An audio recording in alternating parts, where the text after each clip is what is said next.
여보, 그동안 잘 있었지? 내가 유럽에서 당신 좋아하는 거 많이 사왔어. 이거 먹으면서 우리 건설적인 얘기 좀 할까? 여기가 어디라고 찾아와? 네 새끼 내팽개치고 상간녀랑 좋다고 여행 갈 때는 언제고? 나는 이미 너한테 들을 말 충분히 들었고 너한테 할 말도 없거든.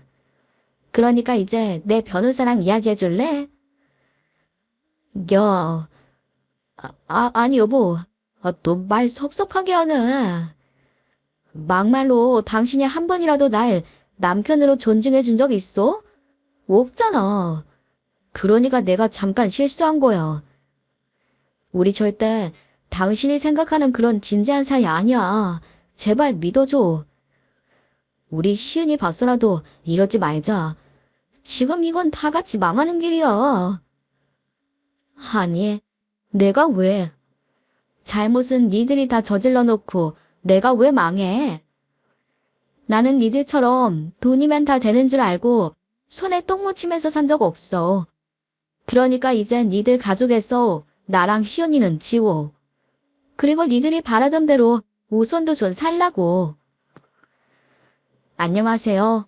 요즘 세상 돌아가는 거 보면 고구마 100개를 먹은 것 같이 답답함이 느껴질 때가 많습니다. 그래서 이 채널에 오시는 분들의 속을 뻥 뚫리게 해드리고자 제 이야기를 해보려고 이렇게 제 사연을 보냅니다. 저는 유복한 집에서 자랐습니다. 아빠는 치과 의사셨고 엄마는 오랫동안 민화를 가르치시면서 제자들을 양성하는 일을 하셨어요. 요즘엔 이 정도면 금수저라고 하더군요. 겉으로 봤을 때 저는 부족한 것 없이 살아온 것처럼 보일 거예요. 하지만 사연 없는 집이 어디 있겠습니까? 아빠는 제가 어렸을 때부터 주기적으로 여자친구가 있었습니다. 그 때문에 엄마는 외롭고 불행한 결혼 생활을 했고 오로지 저와 언니만 보고 사셨어요. 나중에는 우울증이 심해져서 그렇게 좋아하시던 미나도 그만두셨네요. 저랑 언니는 엄마에게 우리는 괜찮으니까 제발 이혼하라고 했어요. 그런데 엄마는 엄마 본인이 그렇게 괴로우면서도 절대로 이혼은 안 된다고 하시더군요. 우리가 나중에 커서 자식 낳아보면 그때 엄마를 이해할 수 있을 거라고 하면서요. 그런 엄마를 보면서 결혼이라는 건 스스로를 시궁창으로 빠뜨리는 짓이라고 생각했습니다. 점점 비혼주의자가 되어갔죠. 제가 대학교 4학년 때 가장 친했던 친구가 혼전 임신으로 결혼을 하게 됐어요. 처음 소식을 들었을 때는 그 친구는 여자로서의 인생이 완전히 끝났다고 생각했습니다. 그런데 막상 친구가 아이를 낳고 예쁘게 신혼집 차려서 사는 걸 보니 한편으로는 부럽다는 생각이 들더라고요. 처음으로 나도 이런 가정을 꾸려서 소소한 행복을 누리면서 살고 싶다고 생각했어요. 무엇보다도 결혼하면 합법적으로 엄마 아빠에게서 벗어날 수 있겠다는 생각도 들었습니다. 그래서 조금 웃기는 얘기지만 그때부터 닥치는 대로 소개팅을 했습니다. 될 수 있으면 빨리 결혼하기 위해서요. 하지만 인연이라는 게 쉽게 만나지지는 않더군요. 그러던 어느 날 취업 준비로 한창 바쁘던 시절 도서관에서 공부하다가 집에 가는 길이었어요. 지하철역에 내렸는데 갑자기 비가 쏟아지길래 집에 있는 엄마에게 전화를 걸었죠. 엄마, 지금 비가 많이 오는데 혹시 나와줄 수 있어? 아이고, 엄마가 오늘 아침에 우산 챙기라고 했지? 지금 마침 역 근처니까 그런데 그때 갑자기 근처에서 굉음이 나더니 통화가 끊어졌어요. 다시 엄마에게 전화를 걸었지만 엄마는 받지 않았습니다. 그때 옆에서 사람들이 웅성거리며 모여드는 모습이 보였어요. 그래서 설마 하는 마음으로 그쪽으로 달려가 확인했다가 깜짝 놀라서 그대로 주저앉을 뻔했습니다. 저희 엄마가 차에 부딪혀 횡단보도에 쓰러져 있는 거예요. 얼른 달려가 엄마의 상태를 확인했고 엄마를 크게 불렀습니다. 다행히 엄마는 금방 정신을 차리고 몸을 일으켜 앉을 수 있었어요. 엄마와 접촉사고를 낸 차에서 저와 비슷한 또래 운전자가 내렸어요. 저기요. 횡단보도 앞에서 그렇게 갑자기 출발하시면 어떡해요.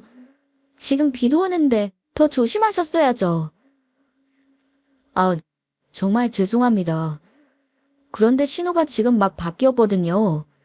아주머니께서도 신호가 바뀌려고 할 때 너무 무리해서 건너려고 하신 게 아닌가 싶은데요. 뭐라고요? 그래서 지금 우리 엄마가 무단횡단이라도 했다는 거예요? 아니에요. 그런 뜻은 정말 아니고요. 따님이신 것 같은데 일단 제 차로 타시죠. 제가 병원까지 모셔다 드릴게요. 여기서 계속 이러고 계시면 어머니만 힘드실 것 같네요. 병원으로 이동하는 차 안에서 그 남자는 보험회사에 연락하고 필요한 조치를 취했습니다. 병원에 도착해서는 엄마에게 필요한 검사를 다 받으라고 했고 검사 결과가 나올 때까지 자리를 지켰어요. 검사 결과 엄마는 허리를 크게 다치셨고 수술할 필요는 없지만 앞으로 수개월 동안은 물리치료를 받아야 한다고 하더군요. 그때부터 엄마는 주변 사람들에게 추천받은 재활의학과 병원으로 치료를 받으러 다녔어요. 취업 준비로 바쁠 때는 어쩔 수 없었지만 시간이 되는 날은 제가 대신 운전해서 엄마와 함께 병원에 갔습니다. 그런데 병원에서 예상치도 못한 사람을 만나게 됐죠. 어머, 젊은 총각 또 왔네요. 정말 안 오셔도 된다니까 그러시네. 젊은 사람이 고집이 세네. 나 이제 정말 괜찮다고. 아니, 이 시간에 여기는 웬일이세요? 오늘은 따님도 오셨네요. 지나가던 길에 생각이 나서 들렀습니다. 엄마는 그동안 그 남자가 엄마가 물리치료를 받으러 올 때마다 지켜보고 가끔은 몸에 좋은 영양제를 챙겨줬다고 했어요. 왜요? 우리 엄마가 보험 사기라도 칠까 봐서요? 우리 그렇게 한가한 사람들 아니니까 안심하고 가보세요. 남자의 호의에도 저는 계속 날카롭게 날을 세웠습니다. 어린 시절부터 가장 가까운 남자였던 아빠에게 상처받았기 때문에 남자에 대해 특히 믿지 못했거든요. 그러나 중에 첫 만남이 좋지 못한 그 사람을 제가 경계하지 않을 리가 있나요?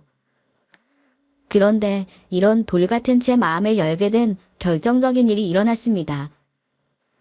사실 엄마가 교통사고가 난 이후로 아빠는 한 번도 엄마와 함께 병원에 와준 적이 없었어요. 엄마도 그걸 원하지는 않았고요. 그런데 살다 보면 남자의 역할이 꼭 필요한 순간들이 있잖아요. 그런 순간이 오고만 것이었습니다.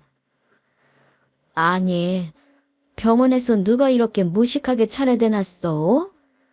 아정아, 거기 핸드폰 번호 있으면 전화 좀 해봐. 여보세요? 4444 차주분 맞으시죠? 얼른 오셔서 차 좀 빼주셔야겠는데요. 아니, 이중주차를 하셨으면 기어를 중립에 놓든가 하셔야지. 사이드 브레이크까지 다 걸어놓으셨네요. 제가 조목조목 따지자 곧 차주가 나타났습니다. 차주는 키 큰 50대 아저씨였는데 얼굴이 잔뜩 상기된 채 왔더라고요. 아니, 지금 나 검사할 차례가 딱 됐는데 지금 차를 빼달라고 하면 어떡합니까? 나 바쁜 사람들이라고 이 아줌마들아. 차주가 흥분해서 적반하장으로 따짐을 쓸 때였습니다. 어디선가 낯선 목소리가 들렸어요. 이보세요. 지금 우리 장모님한테 뭐 하는 겁니까? 이중주차를 했으면 얼른 고개 숙이고 차나 빼주고 갈 것이지. 어디서 큰 소리야. 체격 좋은 남자가 나타나 한마디 하니까 차주는 바로 꼬리 내리고 차를 빼주더군요. 태어나서 남자의 존재가 이렇게 든든하게 느껴졌던 건 처음이었습니다. 내 편을 들어주는 남자의 모습이 굉장히 낯설게 느껴졌어요. 남자가 와서 주차 문제를 해결해주고 엄마는 무사히 치료받으러 병원으로 들어갔습니다. 다행히 엄마의 상태가 많이 호전되어서 이제는 더 이상 치료받으러 올 필요가 없다는 의사의 진단을 받을 수 있었어요. 너무 감사하기도 했지만 한편으로는 아쉬운 마음도 들더군요. 이제 엄마가 병원에 올 필요가 없게 됐으니 그 남자를 볼 일도 없으니까요. 그동안 저 모르게 그 남자에게 의지도 하고 또 호감을 느끼고 있었던 겁니다. 총각, 그동안 고생 많았어요. 이렇게까지 안 해줘도 되는데. 젊은 사람이 정말 성실하고 꾸준하네. 가만 보면 우리 아정이랑 비슷한 또래인 것 같은데 우리 애는 아직도 너무 애 같다니까. 아, 따님 이름이 아정씨였군요. 헤어질 때 되니까 알게 되네요. 아, 그리고 아까 주차장에서 제멋대로 자모님이라고 부른 거 죄송합니다. 그렇게 하지 않으면 그 아저씨가 순순히 가지 않을 것 같았어요. 아니야, 정말 고마웠어. 듣기 좋던데 뭘. 이런 사위 하나 있으면 정말 든든할 것 같은데? 엄마와 남자가 이야기를 나누는 동안 저도 이렇게 그 남자와 헤어지는 게 아쉽다는 생각이 들었습니다. 그래서 엄마가 잠시 화장실에 간 사이 조심스럽게 이야기를 꺼냈어요. 저희 엄마를 이렇게까지 생각해 주시는지 몰랐어요. 너무 감사해요. 처음에는 이런 분인 줄도 모르고 제가 의심부터 했네요. 괜찮아요. 당연히 그럴 수 있는 상황이었죠. 저희가 시작이 좀 그랬잖아요. 그래서 말인데 그쪽이랑 진지하게 만나보고 싶은데 따로 연락해도 괜찮을까요? 아정씨가 먼저 용기를 내서 말해줘서 드리는 말씀인데 불순한 의도처럼 들릴 수도 있겠지만 사실 제가 그동안 계속 병원에 왔던 이유는 아정씨 때문이에요. 어머니 모시고 같이 오시지 않을까 해서요. 아정씨 처음 만났을 때부터 제가 찾던 이상형이라고 생각했어요. 그래서 만나보고 싶었지만 그럴 상황이 아니었잖아요. 남자는 저의 고백을 기다렸다는 듯이 받아주었습니다. 우리는 얼마 뒤 따로 만나서 식사를 했고 서로에 대해 알아가면 알아갈수록 통하는 게 너무 많다고 생각했습니다. 그래서 자연스럽게 연인 사이로 발전을 했어요. 엄마도 제가 남자와 사귀게 됐다고 하니까 저보다 더 좋아하셨죠. 시간이 지나고 저도 남자친구도 취업을 했습니다. 예전부터 빨리 결혼해서 내 가정을 꾸리고 싶다는 생각을 해왔기 때문에 저는 결혼을 서두르려고 했어요. 그런데 남자친구는 생각이 다르더군요. 지금은 우리 둘 다 사회 초년생이라 불안정하니까 조금 시간을 갖고 싶다고 하는 겁니다. 저는 그러면 가족들이라도 소개를 해달라고 했습니다. 제 주변에 연애만 질질 끌다가 결국 헤어지게 되는 커플이 많았거든요. 그래서 뭔가 확실하게 하고 싶었어요. 그런데 제 남자친구는 그런 제 부탁에도 저에게 가족들을 소개해주고 싶어 하지 않더라고요. 가족들 얘기만 나오면 다른 이야기로 화제를 돌리려고 하기 일쑤였죠. 저는 자랑스러운 가정사는 아니었지만 저희 모든 이야기를 다 했는데 말이에요. 그런 남자친구의 태도에 남자친구는 저만큼 저를 진지하게 생각하지 않는 것 같다는 생각도 들고 서운함이 밀려왔습니다. 그래서 그때부터는 남자친구의 눈치도 볼 것 없이 제가 밀어붙이기 시작했네요. 그날은 오랜만에 교회로 나들이를 가기로 한 날이었습니다. 저는 예고도 없이 남자친구네 집 앞으로 찾아갔어요. 집을 나서자마자 저를 발견한 남자친구는 눈이 토끼 눈이 됐더라고요. 아니, 자기가 왜 여기서 나와? 자기가 가족들한테 나를 숨기는 것 같다는 생각이 들어서 내가 직접 왔어. 부모님 안에 계시지? 온 김에 인사나 드리고 가자. 남자친구는 저를 말리려고 했지만 미치고 들어가는 저를 끝내 막지는 못했습니다. 저는 그대로 남자친구의 집으로 직진해서 초인종을 눌렀고 문이 열리자 남자친구의 부모님이 나오셨어요. 예비 시부모님은 생각지도 못한 손님의 등장에 놀란 기색이 역력하셨지만 일단 집으로 들어오라고 말씀해 주시더군요. 그런데 처음 보는 남자친구의 부모님은 제가 생각했던 것과 분위기가 많이 달랐어요. 아니, 완전 딴판이었죠. 집안 형편이 그리 좋지 않을 거라는 건 예상하고 있었지만 문제는 그게 아니었습니다. 아가씨가 우리 아들놈이랑 만나는 사람이요. 아니 왜?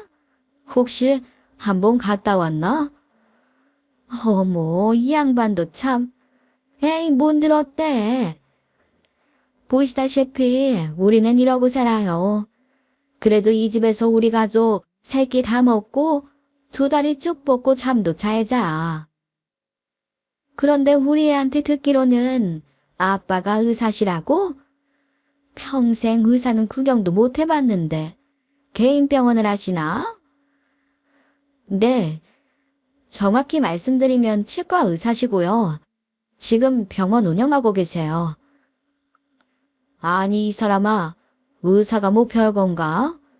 나도 집안의 가장으로서 사업을 하나 하고 있는데 뭐 불쌍한 사람들도 돕고 어려운 사람들도 돕는 그런 일을 하고 있어요. 그걸 뭐라 그러더라? 아, 혹시 아버님 NGO 단체 같은 걸 말씀하시는 걸까요? NG 뭐?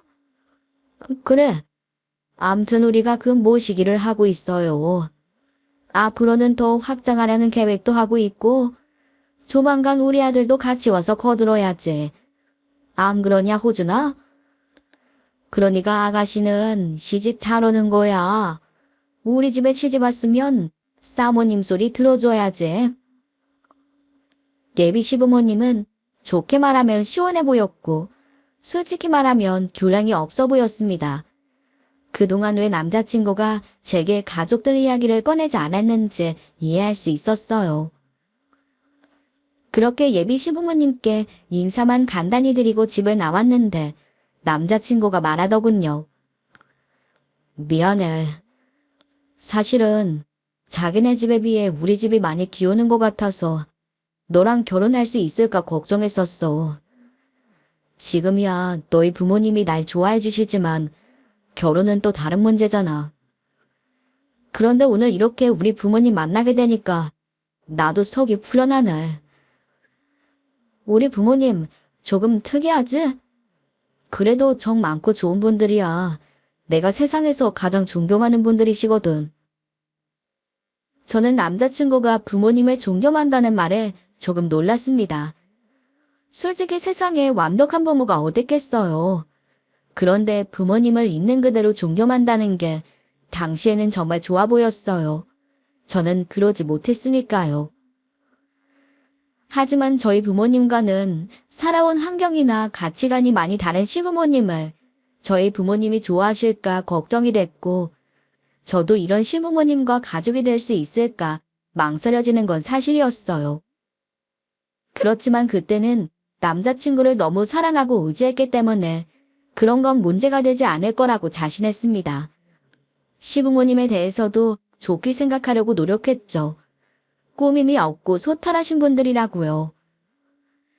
그땐 정말 몰랐습니다. 그게 이혼의 결정적인 사유가 될 줄. 다행히 저희 엄마는 이미 남자친구를 잘 알고 있었고 저희 아빠는 자기 연애에만 관심이 있지 제가 어떤 사람을 만나 결혼하는지에 관해 관심이 없었기 때문에 우리의 결혼은 순탄하게 진행됐습니다. 그리고 결혼하고 정확히 1년 만에 아이가 생겼어요. 임신 초기에는 입덧이 너무 심해서 고생이 심했는데 당시에는 육아휴직 제도가 자리 잡기 전이라 임신 초기에는 휴직을 할 수가 없었어요. 도저히 직장 생활을 할 수 없는 상황이었기 때문에 어쩔 수 없이 직장을 그만뒀습니다. 제가 하는 일에 대해 정확히 말씀드리기는 곤란하지만 전문 자격증을 갖고 하는 일이기 때문에 다른 직종에 비해 비교적 쉽게 일을 구할 수 있는 편이거든요. 일하고자 하면 얼마든지 할 수 있긴 하지만 사회생활을 하다가 안 하니까 불안해지더라고요. 그런데 이런 저의 속도 모르고 남편이 똥딴지 같은 소리를 꺼냈습니다. 여보, 나 회사 이번 달까지만 다니려고. 사실 회사에는 지난달에 얘기했고 지금 후임한테 인수인계하고 있어. 진작 말 못해서 미안해. 회사를 그만둔다고? 아니, 그렇게 중요한 일을 나하고 한마디 상의도 없이 결정하면 어떡해. 그만두고 뭐 할지는 생각해뒀어? 이제 아버지 사업 같이 도와드려야지. 결혼 전부터 얘기했던 거잖아.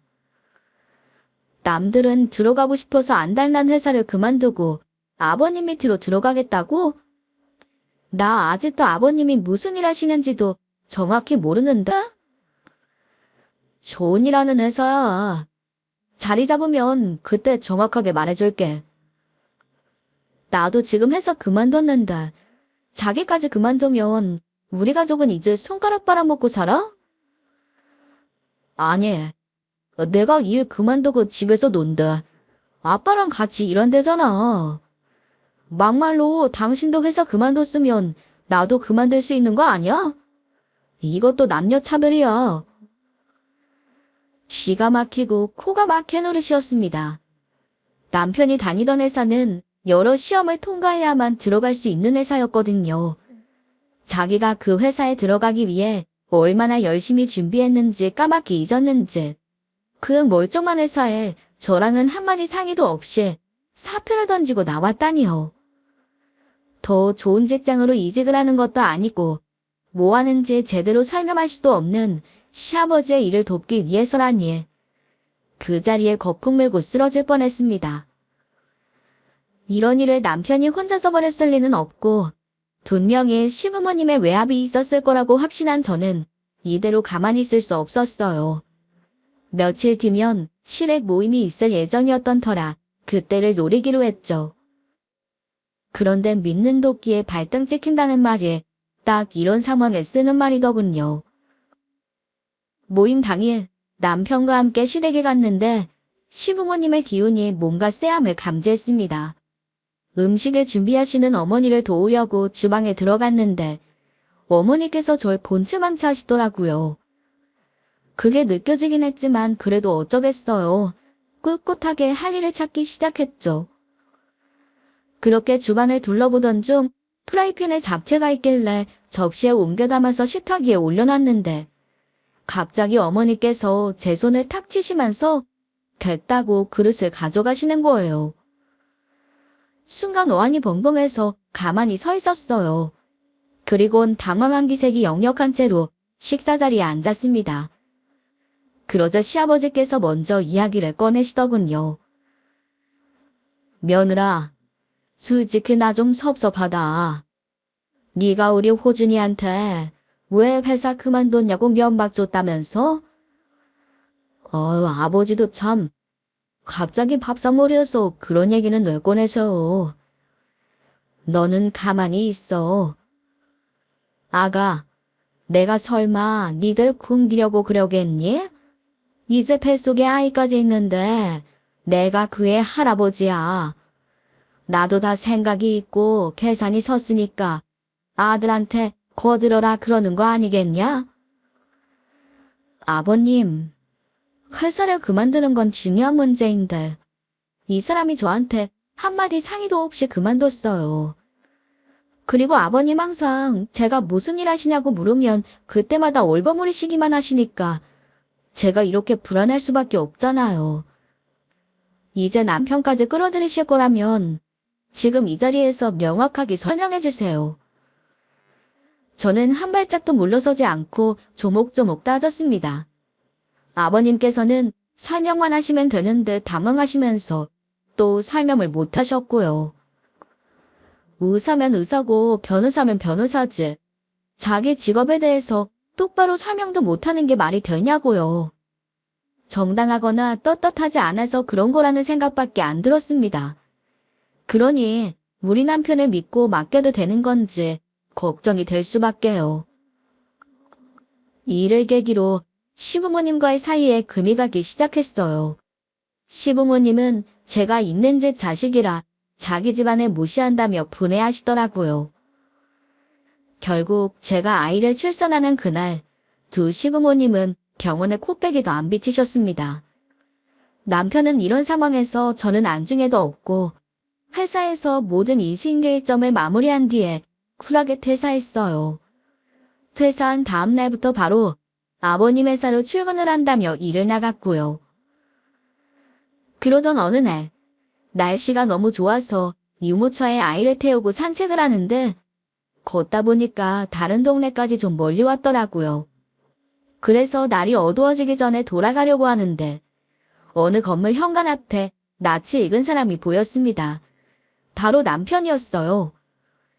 남편이 이 시간에 이 동네에서 뭘 하나 봤더니 건물 현관 우체통에 전단지를 꽂고 있는 게 보이더라고요. 저는 일부러 남편과 마주치지 않으려고 잠시 건물 뒤편에 숨었다가 남편이 자리를 뜨는 것을 확인하고 우체통을 확인하러 갔어요. 그리고 남편이 대낮에 돌리고 있던 전단지의 내용을 확인하는 순간 눈이 뒤집히고 말았죠. 그 전단지에는 무엇이든 다 해드립니다. 24시간 대기 중 이라고 쓰여 있었거든요. 남편이 시내 직장 때려치우고 하는 일이 고작 심부름센터였다니. 그동안 아버님이 입이 닳도록 얘기했던 불쌍한 사람, 어려운 사람들 도와준다는 일이 심부름센터였다니. 모든 사실을 알고 눈앞이 캄캄해졌습니다. 이건 친정엄마한테도 창피해서 도저히 말을 할 수가 없겠더라고요. 저는 결국 언니한테 전화해서 울면서 털어놓았습니다. 언니도 기가 막혔는지 처음에는 아무 말도 못하더니 곧 정신을 차리고 냉정하게 말하더군요. 걱정하지 마. 너 언제든 다시 일할 수 있잖아. 그리고 여차하면 이혼해. 너랑 희은이는 언니가 도와줄 수 있으니까. 알았지? 네 인생 망한 거 아니니까 절대로 나쁘게 생각하지 마.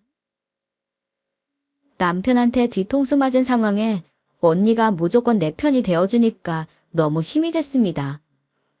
하지만 앞으로 이 문제를 어떻게 해결해야 할지 막막하기만 했던 것이 사실이었어요.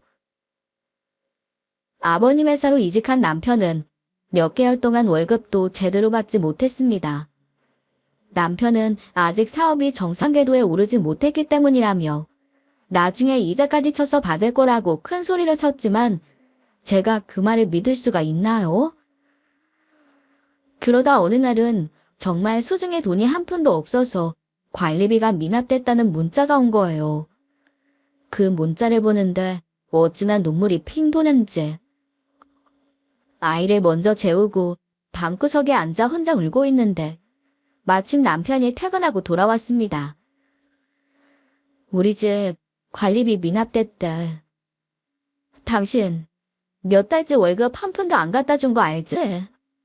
아버님께 말 좀 해봐. 월급 언제 주실 거냐고. 당신 이렇게 될 줄 몰랐어? 이제 어떡할 거야? 당신이 그러고도 애 아빠야? 나도 지금 노력하고 있다고.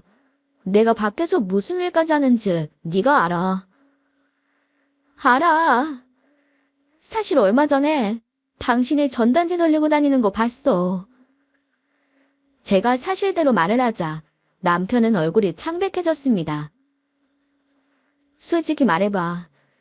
당신 그런 일인 줄 알고 아버님 따라간 거야? 알고도 간 거냐고. 말해봐. 당신 지금 내가 심부름센터 한다고 무시하는 거야? 이게 얼마나 가치 있는 줄 알아. 그리고 지금은 시작하는 단계라서 내가 직접 발로 뛰지만 조금만 기다려봐. 그때는 직원 고용해서 부리기만 하면 된다고.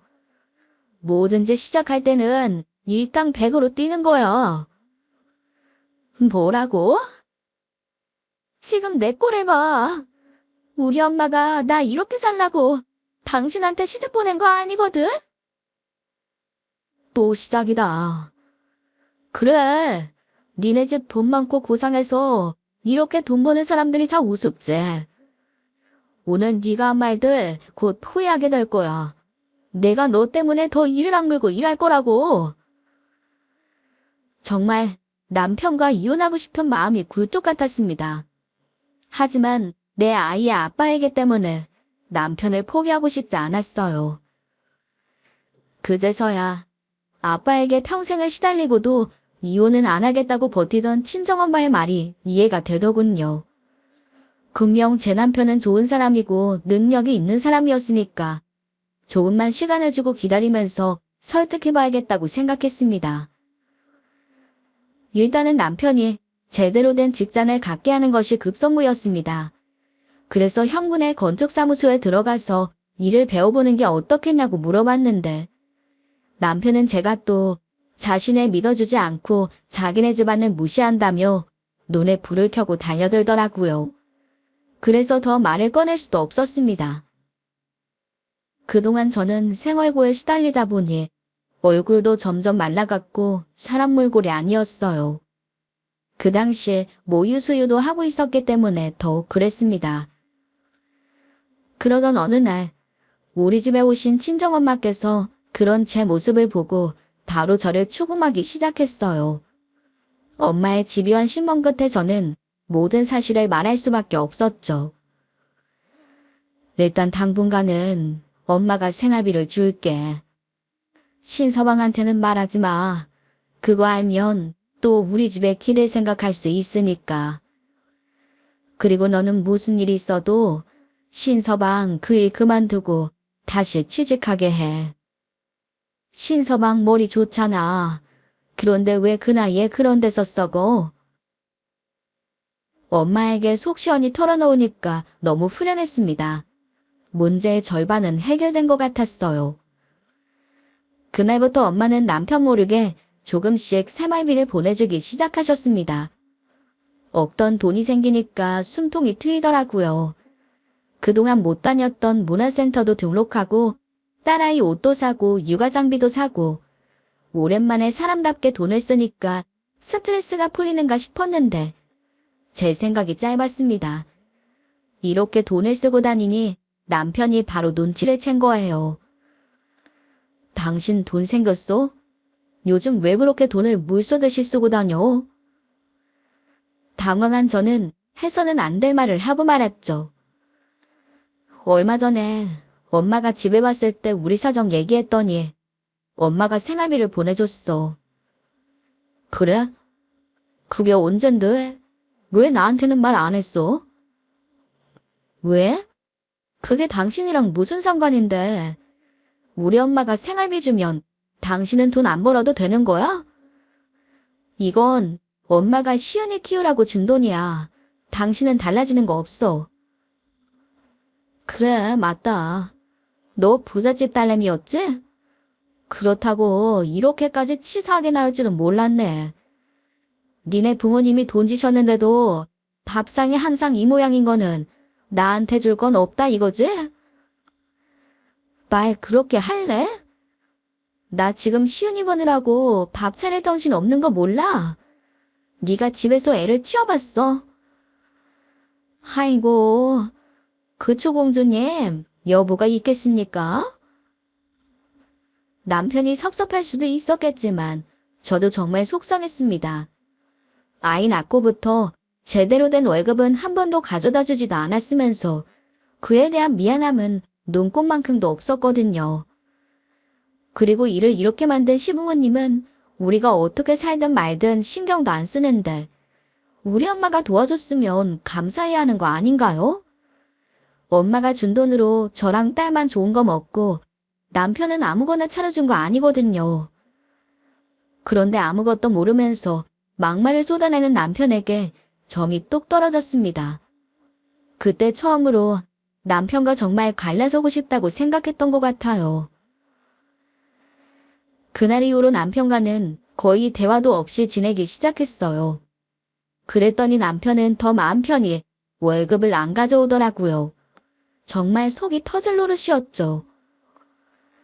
그런데 기적적으로 며칠 뒤부터 남편이 다시 월급을 갖다 주기 시작하는 게 아니겠어요?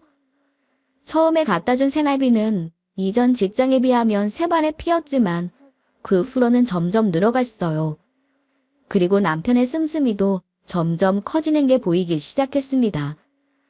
핸드폰을 최신형으로 바꾸질 않나 옷, 가방, 시계, 구두 등 사치품이 눈에 띄게 늘기 시작한 겁니다. 하루는 아이와 함께 마트에 잡을 보러 갔다가 돌아오는 길이었어요. 그런데 저희 집 앞에 웬 고급 외제차 한 대가 주차를 하더라고요. 저는 저런 고급 외제차는 누가 타고 다니나 얼굴이나 한번 보자 하고 지켜보고 있는데 그 차에서 글쎄 남편이 내리는 게 아니겠습니까? 저는 깜짝 놀라 남편을 불러 세웠죠. 여보, 이 차 뭐야? 어디서 났어? 새로 뽑았지. 왜? 어디서 훔치기라도 했을까봐? 무슨 말을 그렇게 해. 요즘 당신 생활비도 따박따박 갖다 주고 쇼핑도 많이 하는 것 같더라. 이제 사업이 자리 잡은 거야? 말을 안 해주니까 알 수가 있어야지. 참 일찍도 물어본다. 그게 네 문제야. 눈치가 없는 거. 남편은 더 이상 저랑 말 섞기 싫다는 듯이 애한테는 눈길 한 번도 주지 않고 쌩하니 집으로 들어갔습니다. 그날 이후부터 남편의 갑질이 시작됐어요. 남편은 앞으로 돈을 쓰기 전에 소미서를 써서 자신에게 제출하라고 하는 겁니다. 돈을 쓰고 나면 영수증까지 첨부해서 가계부를 쓰라고 했고요. 그리고 언제부터인가 시부모님은 저를 시댁에는 얼씬도 못하게 하셨습니다.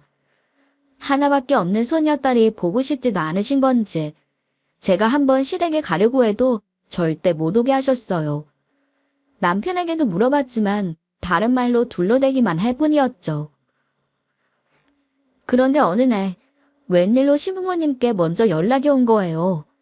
이제 사업이 궤도에 올랐으니 직원들과 함께 포상휴가를 다녀오겠다고요. 직원이라고 해봤자 아버님과 남편 그리고 온갖 잡일은 다 하는 미쓰리 한 명뿐이었는데 말이에요. 그러면서 시어머니께서 유럽으로 10일 동안 여행을 간다고 하길래 저는 아직 아이가 어려서 유럽까지는 무리일 것 같다고 했습니다. 그랬더니 시어머니는 기다렸다는 듯이 그래, 그럴 줄 알았다. 그럼 너는 집에서 푹 쉬고 있거라. 우리는 다녀오마. 하고 전화를 끊어버리셨네요. 하지만 뭐 제가 유럽을 못 가본 것도 아니고 그땐 아쉬울 게 없다고 생각했죠. 그런데 여행을 단 이틀 앞두고서 예상치 못한 일이 터지고 말았습니다. 엄마가 또 교통사고가 나서 병원에 입원하게 된 거예요. 언니는 일을 하느라 엄마 옆을 지킬 수가 없어서 제가 엄마 간호를 해야 했습니다. 그런데 아직 어린아이를 데리고 병원에서 지낼 수는 없었기 때문에 애를 맡길 곳을 찾아야 했어요. 하지만 아무리 주변을 수소문해도 마땅한 곳이 없더라고요. 저는 하는 수 없이 남편에게 이야기를 꺼냈습니다. 여보, 내가 엄마 간호를 해야 할 것 같아. 예전에 다쳤던 데가 또 다쳐서 이번에는 수술을 해야 한대. 근데 내가 시은이 데리고 병원에서 지낼 수는 없으니까 자기가 여행은 다음으로 미루고 시은이 좀 봐줘. 이미 티켓팅까지 다 끝냈는데 이제 와서 뭔 소리야. 처형내 맡기면 되잖아. 언니는 출근하잖아. 암튼 난 안 돼. 이날만 기다렸는데 왜 내가 취소를 해? 특실 예약하면 거기서 시은이랑 같이 지낼 수 있잖아.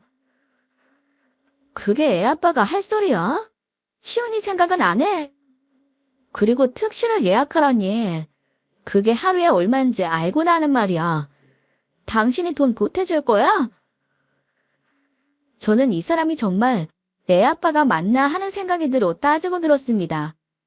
그런데 남편은 기어이 넘지 말아야 할 선을 넘고 말더군요. 내가 천하게 일해서 번 돈이 왜 필요해? 니네 집 돈 많잖아. 내가 아무리 돈이 많아도 네가 갖다 쓸 수 있는 돈은 없어. 남편의 말에 머릿속이 말끔해졌습니다. 그동안 말도 안 되는 상황을 겪으면서도 이혼을 망설였던 저에게 결심이 서게 해줬거든요. 그 자리에서는 저는 더 이상 남편과 말을 섞지 않았습니다. 그리고 병원에서 지내기 위한 짐을 쌌고 아이를 데리고 집을 나왔어요. 남편은 계획대로 이틀 뒤에 여행을 떠났고요. 꼴보기 싫은 시부모님과 미쓰리와 함께 말이에요. 차라리 가서 평생 돌아오지 않았으면 좋겠다고 생각했죠. 엄마가 큰 수술을 해야 한다니까 웬일로 아빠가 병원에서 가장 좋은 병실을 예약해줬더라고요. 아이랑 같이 지내려면 병실이 쾌적해야 한다면서요. 남자들이 나이가 들면 결국 조강지처한테로 돌아온다고 하잖아요.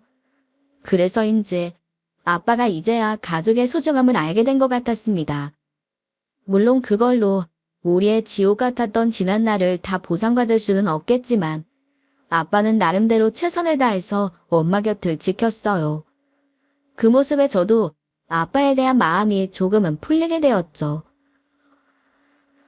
엄마가 수술을 마치고 회복실로 들어가자 언니가 병문안을 왔어요. 오랜만에 언니의 얼굴을 보니 나도 모르게 용기가 냈던 것인지 저는 그동안 마음속으로 담아두었던 이야기를 꺼내기 시작했습니다. 언니, 나 이혼하려고. 그동안 희은이 때문에 참고 살았는데 그런 사람들하고 가족으로 엮여 사는 게 시은이한테 더 해로운 것 같아. 그래, 잘 생각했어.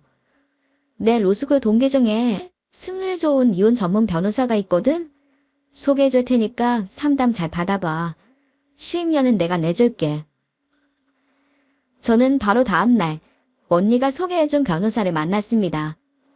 변호사에게 그동안의 모든 상황을 설명하자 변호사는 남편의 외도가 의심된다며 그동안 그런 낌새를 못 느꼈냐고 묻더라고요. 사실 최근 들어 남편이 외모에 신경을 쓰는 것과 무리해서 외제차를 산 것이 수상하긴 했습니다. 무엇보다도 이번 유럽 여행에 미쓰리를 대동한 것도 이상하다고 생각하던 참이었죠. 모든 이야기를 들은 변호사는 외도에 대한 증거만 잡으면 쉽게 끝낼 수 있을 거라고 장담하더군요. 하지만 집이나 남편 사무실에서는 아무것도 발견하지 못했습니다. 이것들이 사무실에서 일도 안 하는지 아주 깨끗했어요. 그렇게 연속으로 허탕을 치던 그때 문득 머릿속을 스쳐 지나가는 것이 하나 있었어요. 그건 바로 최근 들어 제가 시댁에 가겠다고 할 때마다 뜯어말리던 시부모님과 남편의 모습이었죠. 순간 저는 그곳에 뭔가 있을 거라고 확신했습니다. 그리고 바로 시댁으로 달려갔어요. 그리고 저의 예상이 딱 들어맞은 거죠. 세상에, 시댁에 들어가 보니 제 2의 삶이 차려져 있는 게 아니겠어요? 남편이 쓰던 방이 웬 여자방처럼 꾸며져 있는 거예요. 게다가 바닥에는 아직 포장을 뜯지 않은 아기용품들이 수북히 쌓여 있었죠. 곧장 그 방을 뒤져보니 나올 게 나오고 말더군요. 초음파 사진 한 장과 함께 여자와 함께 찍은 남편의 사진. 그 여자는 바로 남편이 시부모와 함께 데리고 간 미쓰리였습니다. 맞습니다. 초음파 속 아기는 남편의 아기였고 지금 남편은 미쓰리와 태교 여행을 간 것이었어요. 그제서야 모든 정황이 퍼즐 조각처럼 딱 맞춰지더군요. 그런데 충격은 여기서 끝난 것이 아니었네요. 또 다른 게 없나 하고 서재 방문을 열고 들어갔는데 제가 연 것은 방문이 아니라 판도라의 상자였습니다. 서재에 들어가자마자 사무실이 깨끗했던 이유를 바로 알았어요. 왜냐하면 여기가 진짜 사무실이었던 것이기 때문이었죠. 이것들이 얼마나 구린 일을 했으면 집에 사무실을 차렸을까 생각했습니다. 컴퓨터를 켜서 샅샅이 뒤져보니 각 개인의 신상이 적힌 폴더가 수십 개 정도 나오더군요. 저는 정확히 이게 무슨 파일인지 알기 위해 폴더 안에 보이는 음성 파일을 하나 눌러봤어요. 그러자 곧바로 남편의 목소리가 들리는 겁니다. 김기태 씨, 당신 와이프가 나한테 300을 줬어. 당신이랑 당신이 지금 껴안고 있는 그 여자 잡아오라고. 그런데 당신이 나한테 딱 2배 주잖아? 그럼 내가 못 본 걸로 해줄게. 참나, 내가 기가 차서. 본인도 외도남이면서 대체 누가 누굴 잡으러 다닌 건지. 남편은 시부와 함께 불륜 현장을 덮치는 일을 해왔더군요.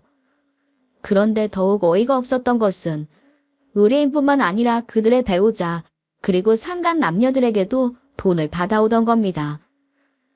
똥 묻은 개가 겨 묻은 개 나무란다더니 저는 그 더러운 파일들을 전부 메일로 보냈고 큰 거 한 방이 남아있을 거라고 확신하며 옆에 있는 금고로 향했습니다. 금고의 비밀번호를 찾는 데는 그리 오래 걸리지 않았어요. 이 어리석은 사람들, 글쎄 금고 비밀번호를 컴퓨터 모니터 앞에 붙여놨더라고요. 생판 모르는 남이면 모를까. 한 힘을 덮고 살던 저는 그 숫자가 비밀번호라는 것을 한눈에 알 수 있었죠. 그렇게 연 금고 안에는 금 몇 덩이와 현금 다발이 빼곡히 채워져 있더군요.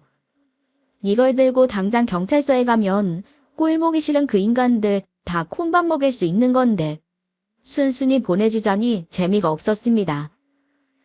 저는 일단 유럽에서 꿈 같은 시간을 보내고 있을 그 인간들에게 찬물을 끼얹고 싶었어요. 그래서 남편에게 문자 한 통 넣어줬죠. 별다른 말은 필요 없었습니다.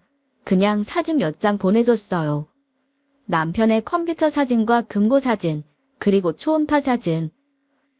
그 효과는 역시 상상을 초월하더군요. 바로 남편에게서 전화가 걸려오더라고요. 여보, 뭔가 오해가 있는 것 같은데 내가 다 설명할 수 있어.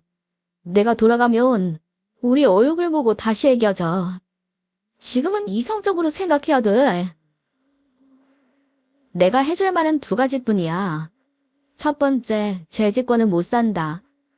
딴방 가서 죄값 치르고 나와. 그리고 두 번째, 우리 이혼해. 잠깐만. 당신 지금 너무 감정적이야. 나한테 지금 현금으로 10억이 있거든? 그걸로 우리 동남아로 이민 가서 살자. 거기서 다시 시작하는 거야.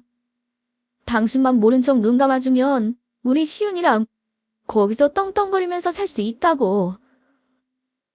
저는 대도 않는 소리를 짓거리는 남편의 말을 듣지도 않고 그냥 끊어버렸습니다. 남편은 똥줄이 탔는지 저한테 계속 전화를 하더라고요. 물론 다른 의미겠지만 그렇게 제 얼굴을 보고 싶어 하던 남편은 돌아오자마자 저를 볼 수 없었습니다. 남편을 공항으로 마중 간 것은 제가 아닌 경찰분들이었거든요. 이후 시아버지, 남편, 미쓰리까지 공항에서 검거되어 조사를 받았고 실형을 선고받았습니다. 조사를 통해 알게 된 사실은 더욱 놀라웠어요. 그동안 남편이 불법적으로 갈취한 돈이 상상을 초월하더라고요. 제가 찾아낸 것은 빙산의 일각에 불과했죠. 그리고 그 많은 돈을 피해자들에게 전부 배상하라는 판결이 났습니다. 역시 쉽게 번 돈은 쉽게 잃게 되는 게 세상의 이치인가 봐요. 남편과 시부모님은 한순간에 개털이 되고 말았습니다. 하지만 아직 끝나지 않은 이야기가 있었습니다. 남편과 제 이야기요. 남편은 저와의 이혼을 순순히 받아들이지 않았어요. 왜냐? 제 명의로 되어 있는 아파트 때문이었죠. 지방 신도시의 아파트였는데 결혼 초기에 남편이 지금이 매수할 타이밍이라고 해서 마련한 아파트였거든요. 나는 이제 사업을 해야 하니까 내 명의로 하지 말고 당신 명의로 해놓자. 혹시라도 나중에 잘못됐을 때 이 집이라도 지켜야지. 그랬던 아파트가 마침 그 지역에 부동산 호재가 터지면서 집값이 2배가 되었기 때문에 아파트를 나눠 가져야 한다며 소송을 걸었습니다. 하지만 남편의 소원대로 되지는 않았어요. 유책 배우자가 남편이었기 때문에 받아들여지지 않았거든요. 재판부의 판결에 남편은 분노하면서 제게 달려들더군요. 그때 저와 동행해준 아빠가 따끔하게 한마디 했습니다. 자네, 이 정도로 끝나는 걸 감사하게 생각해. 마음 같아서는 내 주변에 유능한 변호사들 다 동원해서 위자료까지 받아내려고 했는데 신세가 처량하게 돼서 참아준 거니까. 그리고 다시는 내 딸과 손녀 근처에 얼씬도 하지 말게. 그랬다가는 법의 참 기능이 뭔지 알게 될 거야. 저를 대신해서 나서는 아빠의 모습이 낯설었지만 내심 든든하고 안심이 됐습니다. 이제야 진짜 보호를 받는 느낌이 들었거든요. 그렇게 남편과 이혼한 저는 다시 일을 시작했어요. 운이 좋게도 예전 직장보다 더 규모가 큰 곳으로 들어가게 되었고 친정 근처에서 딸과 함께 지내고 있습니다. 그리고 친정에도 큰 변화가 생겼어요. 그건 바로 이제는 아빠가 엄마한테 꼼짝 못하고 꽉 잡혀 사신다는 거예요.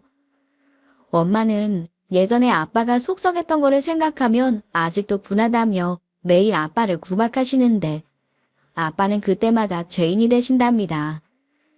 그래도 과거를 속죄하고 싶으신지 우리한테 못해준 만큼 손주한테 더 잘해주고 싶어 하세요. 저도 이제 엄마가 다 됐는지 제 자식한테 잘해주는 것만으로도 그동안의 원망이 다 풀리는 것 같습니다. 제가 이혼한 지도 벌써 3년이라는 시간이 흘렀네요. 세월이 참 빠릅니다. 오랜만에 지난 이야기를 떠올려 보니까 이게 정말 나한테 일어난 일이 맞나 하는 생각도 드는데요. 어떻게 보면 망각이라는 건 신의 축복인 것 같아요.